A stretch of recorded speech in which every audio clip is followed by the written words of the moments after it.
Halo tuh semua, nama aku Daniel dan di video kali ini aku akan kembali menjawab pertanyaan dari teman-teman semua. Tapi seperti biasa aku bakal minta maaf dulu kalau misalnya aku belum sempat merespon semua pertanyaan dari teman-teman ya. Karena setiap harinya ada banyak banget pertanyaan yang masuk. Di video kali ini aku akan menjawab beberapa pertanyaan lagi yang menurut aku menarik. Semoga ini bisa membantu teman-teman semuanya. Nah yang pertama ini dari Kak Andrew Wijaya 4271. Kak mau nanya, kripto ini kan sangat dibanggakan karena nggak ada satu pihak pun yang kontrol ya atau decentralized. Dia juga dibanggakan karena kalau ingat seed phrase aja udah aman, bisa diakses dimanapun atau kapanpun tanpa intervensi pihak manapun. Boleh tolong jelasin nggak Kak, gimana caranya itu bisa dibilang aman kalau semisal anggapan disimpan di cold wallet, terus cold walletnya hilang, cuman inget seed phrase-nya doang? Makasih Kak, kalau boleh juga sekalian dikasih tahu tutor simpan di cold wallet dan akses kalau bearish case-nya hilang device-nya. Nah sebenarnya ini udah dibantu jawab oleh salah satu teman kita, Kak Agustina. Misal cold wallet hilang atau rusak, tinggal beli device baru lalu masukin seed phrase sebelumnya di device yang baru. Nah ini bener banget ya teman. Jadi penjelasan yang bisa menjawab pertanyaan ini adalah sebenarnya lebih penting hard wallet kamu atau lebih penting seed phrase kamu. Nah yang nomor satu paling penting itu adalah seed phrase kamu. Karena kenapa? Karena kalau misalnya kamu udah kehilangan seed phrase kamu, yaitu kamu kehilangan aset kamu. Tapi kalau misalnya kamu cuma kehilangan hardware wallet kamu, misal kamu nyimpen di Trezor atau nyimpen di Ledger. Kemudian worst case, Trezornya rusak atau Ledgernya misalnya hilang, atau misalnya kasus apapun itu, ya itu nggak gitu masalah asalkan kamu memiliki seed phrase kamu. Jadi apa yang bisa kamu lakukan? Ya kamu bisa tinggal membeli alat yang baru lagi, kemudian alat yang baru itu kamu nanti tinggal recovery, kemudian kamu masukin lagi seed phrase yang kamu miliki atau kata kunci 12 kata kunci atau 24 kata kuncimu itu, kamu akan kembali lagi bisa mengakses wallet kamu dan bisa lagi mengakses semua kripto yang ada di wallet tersebut. Jadi sebenarnya kalau misalnya hilang wallet itu nggak gitu masalah ya, walaupun mungkin kamu kerugian uang karena kan beli wallet juga perlu dana ya man. Tapi pada akhirnya kamu tetap akan memiliki kripto kamu dan kripto kamu akan tetap aman asal nggak kamu kehilangan seed phrase. Jadi seed phrase itu jauh lebih penting ketimbang wallet kamu ya man. Makanya itulah kenapa seed phrase itu aku juga rekomendasi kalau bisa teman-teman juga hafalin. Jadi kamu selain kamu misalnya tulis di satu papan besi, atau kalau misal kamu simpan di kertas, kemudian kamu masukin lagi ke brankas, terus kamu juga punya backupnya di kepala kamu. Jadi kalau kenapa-napa, kamu tetap bisa mengakses wallet kamu ya. Nah, untuk tutorial simpannya atau ngirim ke cold walletnya, mungkin nanti aku akan bikin di video-video berikutnya ya. Karena videonya butuh persiapan yang lebih matang untuk aku bisa shoot. Semoga ini bisa membantu ya buat Kak Andrew. Berikutnya, pertanyaan berikutnya dari Kak Nikmati 123. Halo bro, bisa minta tolong? Aku punya dana 100 juta nih. Saran kamu dibelikan BTC sekaligus apa dicicil? Kalau dana 1M nggak ada bro, tapi kalau 100 juta adalah ya. Nah ini buat teman-teman semua yang mungkin dananya udah sekitar 100-an juta, walaupun belum 1M nggak apa-apa, karena dana tersebut udah tergolong banyak ya men. Ini juga ada beberapa dari respon teman-teman semua, jawabannya adalah dicicil. Nah kalau misalnya menurut aku pribadi, sebenarnya yang lebih baik adalah kamu mungkin nggak langsung all in semuanya masuk 100 juta, karena kenapa? Karena kalau misalnya kamu nggak terbiasa, nanti psikologinya bisa terganggu ya. Kalau misalnya kamu langsung masukin 100 juta nih, tiba-tiba Bitcoin turun 10%, terus kamu lihat portonya minus 10% jadi 90 juta, terus kamu yang nggak terbiasa investasi yang volatil, lihat portonya minus 10 juta, kamu panik, kamu malah menjual portofolio kamu, menjual Bitcoin kamu dan merealisasikan kerugian kamu. Nah, hal itu mungkin terjadi kalau misalnya kamu belum memiliki conviction yang besar terhadap Bitcoin ya. Maka dari itu aku cukup rekomen kalau misal kamu punya dana 100 juta, ya mungkin kamu bisa cicil aja, kamu masuknya perlahan. Misal kamu punya dana 100 juta, kamu setiap bulan kamu beli aja 10 juta, 10 juta, 10 juta, 10 juta. Dan seiring berjalan waktu kan kamu ada income juga. Nanti income-nya ditambahin ke 100 jutanya ini. Jadi perlahan-lahan kamu masuk secara rutin, masuknya 10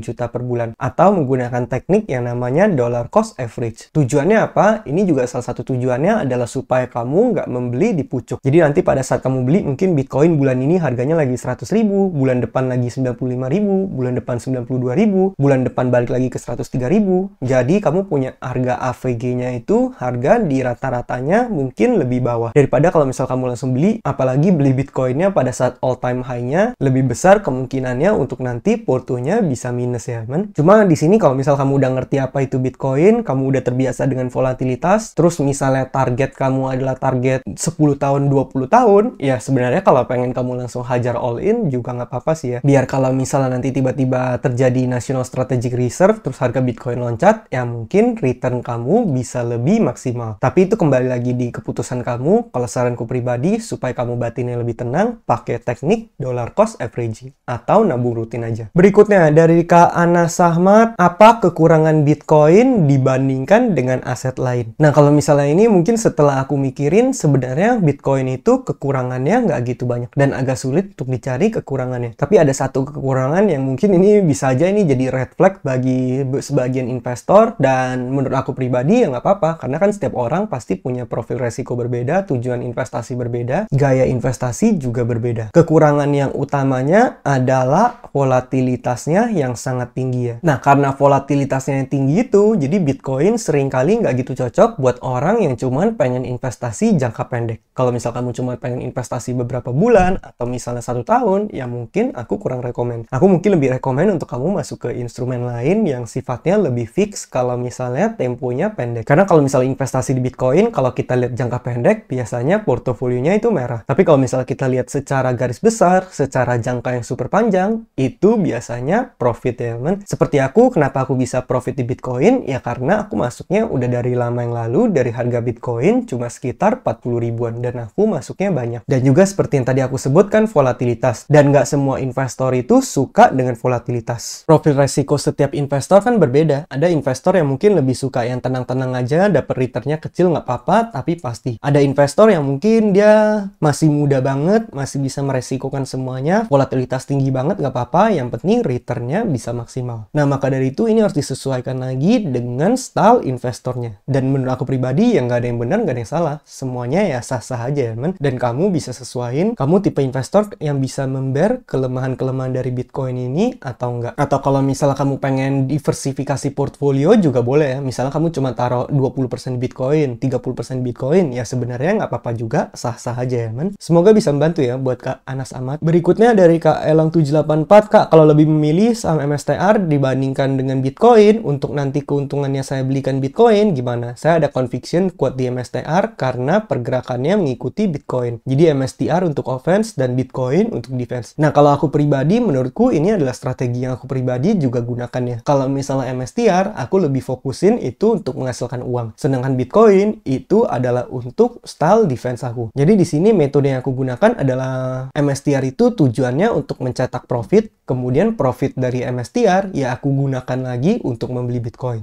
Karena tujuan utamanya apa? Tujuan utamanya tetaplah nge-stack sebanyak mungkin Bitcoin atau Satoshi yang kita bisa. Jadi apapun yang aku beli, misalnya aku ada beli altcoin atau aku ada investasi di tempat lain pun, tujuan akhirnya adalah pengen mendapatkan profit untuk bisa digunakan untuk membeli Bitcoin. Karena pada akhirnya endgame-nya adalah mengumpulkan sebanyak mungkin Satoshi ataupun Bitcoin. Cuma teman-teman perlu sadar, berinvestasi di Bitcoin berbeda dengan MSTR. Kalau kamu investasi di MSTR atau strategi, namanya kan sekarang udah strategi ya, men? Udah bukan MicroStrategy lagi. Udah melakukan branding. Nah, kalau di MSTR itu, kamu walaupun investasi di perusahaan yang bisa dibilang itu Bitcoin maksimalis banget, ya tapi tetap bakal ada resiko-resiko institusinya ya. Karena seperti yang kamu ketahui, kan kalau misalnya Bitcoin itu adalah aset yang kamu pegang 100%, kamu pegang seed phrase-nya, kamu udah 100% memiliki aset tersebut. Tapi kalau saham, ya seperti yang kita udah sering kali bahas, saham itu ya kamu tetap bakal ada resiko secara institusional. Karena kan istilahnya aset itu kamu nggak pegang 100%, tapi dana kamu ada di sekuritas dan sebagainya. Dan aku perlu ingetin lagi, kalau investasi di saham, ya otomatis bakal ada faktor-faktor perorangan juga yang bisa menyebabkan harganya turun. Contohnya kalau misalnya nanti tiba-tiba suatu saat strategi dia menjual Bitcoin dia, atau misalnya nanti strategi ngubah arah company dia, atau kita bilang yang paling worst case scenario aja, kalau misalnya nanti Michael Saylor kenapa-napa, tiba-tiba kayak kemarin ada kasus Trump tertembak telinganya, terus nanti kalau misalnya tiba-tiba Michael Saylor kenapa-napa, misalnya dia diburu orang, terus dia ketembak atau apapun itu, ya otomatis nanti sahamnya bisa jeblok dan orang bisa pada ketakutan menjual MSTR-nya. Dan itu wajar banget terjadi. Jadi kalau misalnya secara kuat-kuatan, ya otomatis menurut aku pribadi, Bitcoin adalah suatu hal yang lebih kuat dan lebih nggak bisa dihentikan. Tapi kalau potensi return, ya otomatis MSTR lebih gede ya. Karena seperti yang kita ketahui, MSTR adalah leverage play of Bitcoin. Jadi kalau nanti Bitcoin naiknya berapa, MSTR naiknya bisa lebih ekstrim ketimbang kenaikan Bitcoin itu sendiri. Jadi kira-kira seperti itu. Cuman tetap ada resikonya. Saranku pribadi ya kamu dibaginya secara wise aja. Mungkin kamu masuk 80% Bitcoin, 20% MSTR, atau 30% MSTR, Bitcoinnya 70%. Atau kalau misalnya pengen lebih aman, ya semuanya di Bitcoin aja, teman. Itu pun nggak apa-apa, karena pada akhirnya tujuan kita kan endgame-nya juga tetap ngumpulin Bitcoin. Semoga bisa menjawab ya buat Kak Elang 784. Semangat terus nge-stacking MSTR dan Bitcoinnya. Nah, berikutnya dari Kak Nikmati 123 lagi, apakah kalau di 2025 kita masih punya kesempatan cicil Bitcoin sebelum 2030, bro? Nah, kalau misalnya menurutku pribadi, jawabannya adalah bisa, tapi potensi return-nya mungkin udah nggak semenarik dulu ya. Karena kenapa? Karena kalau misalnya dibandingkan dengan dulu, kalau misalnya Bitcoin kita belinya dari harga yang di bawah banget, ya otomatis kan kita bisa mendapatkan beggar-beggarnya jauh lebih gede dan potensi return-nya lebih gede. Tapi kalau misal kamu masuknya di 2025, nanti mentok-mentok mungkin di 2025 akhir, Bitcoin harganya mungkin di 150 atau 200 ribu dolar. Ya kan artinya itu kenaikannya hanya 50% atau 100% dari harga saat ini. Jadi mungkin ya nggak gitu signifikan. Kalau misalnya dibandingkan dengan altcoin. Altcoin kan naiknya bisa ekstrim ya, teman. Bisa naik 5 kali, 10 kali, 20 kali, dan seterusnya. Tapi kalau secara aman-amanan, ya Bitcoin adalah suatu hal yang udah nggak bisa tergantikan. Secara aman, pasti Bitcoin 100% lebih aman dari kripto manapun. Aku bisa jamin seperti itu ya, men. Cuman ini balik lagi ke time horizon kamu. Kalau misalnya kamu di sini pertanyaannya adalah sebelum 2030,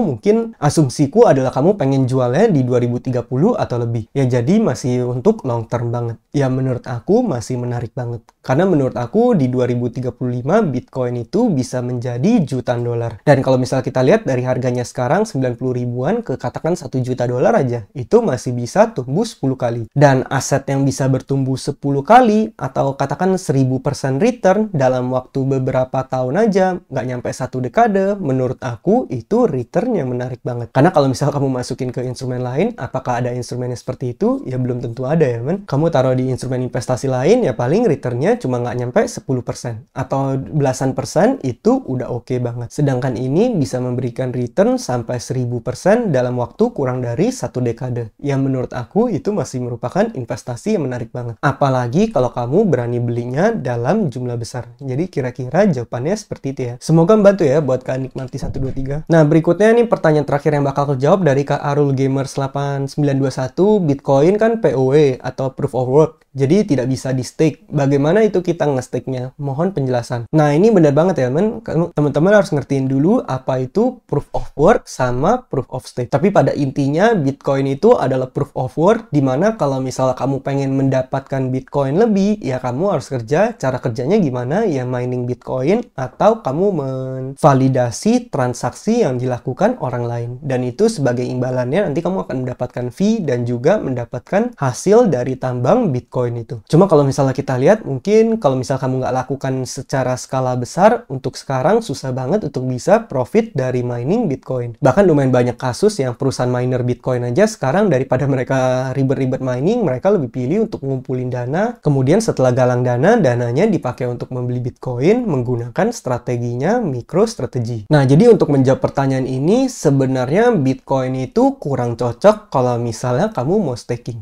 Kalau misal kamu lakukan staking, biasanya staking itu dapat cuannya atau dapat profitnya ya mungkin dari crypto exchange-nya, mereka yang ngasih return terhadap Bitcoin kita. Tapi kalau menurut aku pribadi, sebenarnya risk dan reward yang kamu dapatkan itu nggak sebanding. Karena reward yang di sini yang bisa kamu dapatkan, kamu nge-staking paling dapat berapa persen? Mungkin dapat 1%, dapat 2%, dapat 3%. Walaupun dulu ya lebih tinggi ya, dulu bisa sampai 5%. Tapi di sini teman-teman perlu sadar bahwa resikonya itu jauh lebih besar ketimbang reward rewardnya. Resikonya kamu bisa kehilangan semua Bitcoin kamu kalau misalnya nanti crypto exchange tersebut kenapa-napa. Dan itu juga jadi menghilangkan tujuan utama dari Bitcoin, yaitu decentralized money, di mana kita bisa menyimpan aset kita dengan menggunakan seed phrase kita sendiri dan memiliki 100% aset kita. Maka dari itu, kalau menurut aku ini cukup beresiko. Jadi saranku pribadi, kalau misalnya kamu pengen nge-staking pun, aku kurang rekomen kalau kamu nge-stake semua Bitcoin yang kamu miliki. Ya paling kamu nge-stake sebagian aja. Contoh katakan kamu punya 1 Bitcoin nih. Ya paling yang kamu nge-stake 0,1 aja atau 0,2 aja. Jadi kamu tetap mendapatkan return, walaupun returnnya mungkin nggak setinggi itu. Tapi setidaknya kalau misalnya kenapa-napa pun, kamu nggak akan kehilangan satu penuh Bitcoin kamu. Kamu nggak akan kehilangan 100% dari portofolio kamu. Dan ini untuk exchange-nya, exchange apapun elemen, mau exchange dalam negeri, exchange luar negeri, menurut aku tetap pasti ada resikonya. Berbeda dengan kalau misalnya kamu nyimpen private key-mu sendiri. Maka dari itu kalau misalnya tanya mana metode paling